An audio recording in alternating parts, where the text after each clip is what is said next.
Good morning, and welcome to your daily Farm and Home Show, brought to you by the University of Kentucky Cooperative Extension Service. And now, here's your host.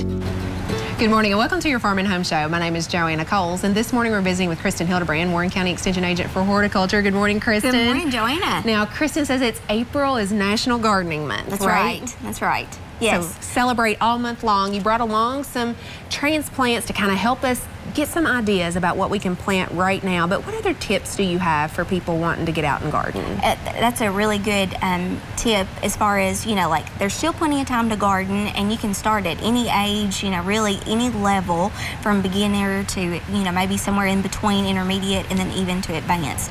So don't feel like, you can't garden, because you can.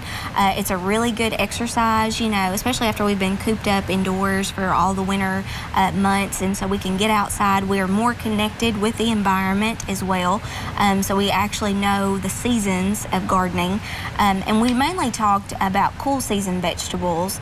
Now there is a warm season vegetables that we can grow here in Kentucky, and so a lot of people think about those crops that like the warmer air temperatures, and so that would be things like tomatoes and actual peppers and sweet corn, cucumbers, and so those are going to be really frost tender. So that's why that we have to wait in order to plant. So a lot of times we get phone calls at the office, especially related to planting dates, is like, when can I safely plant some of those actual vegetable crops?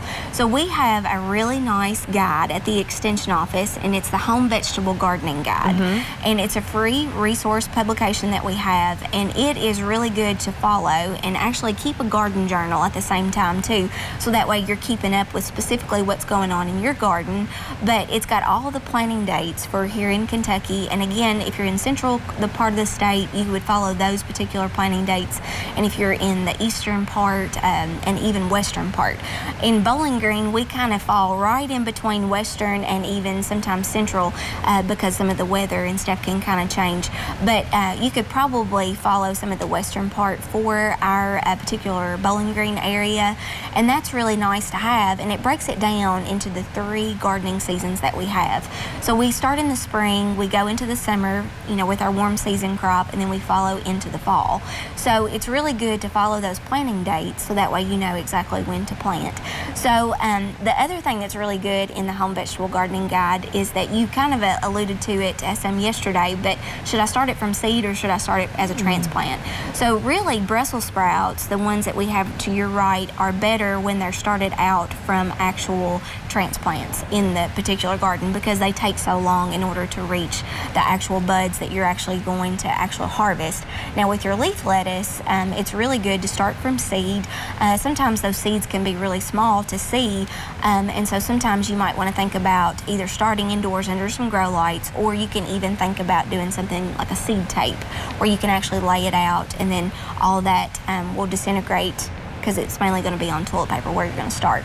So it really gives you it really improves your success, basically. And if you're a beginner gardener, instant gratification, instant success sometimes will keep us trying new things in gardening. And probably lettuces are one of the things that are super easy to grow and care for. They really are. Lettuces, I feel like, are a lot of fun.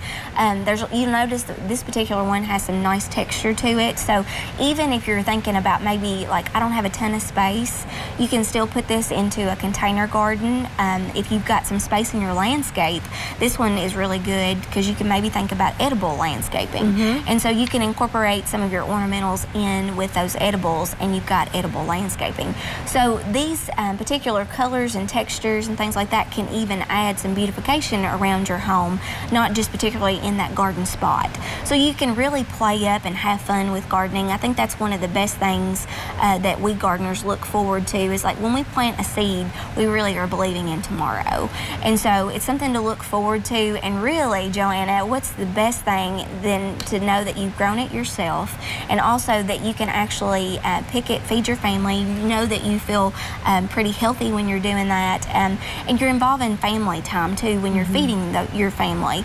And so there's just a lot of benefits with gardening, and the Extension office has that Home Vegetable Gardening Guide. Yeah, and it's you brought along long one, and that's an excellent guide for people to kind of follow along, whether you're a beginning gardener or even advanced gardener. Right, right. Everything from growing asparagus all the way to watermelon is in that guide, so just stop by and pick it up. All right. Well, Kristin, thanks for the information. We hope that you celebrate National Gardening Month and get started. And if you have any questions or need help, make sure to contact your local extension office. Thanks for watching and have a great day.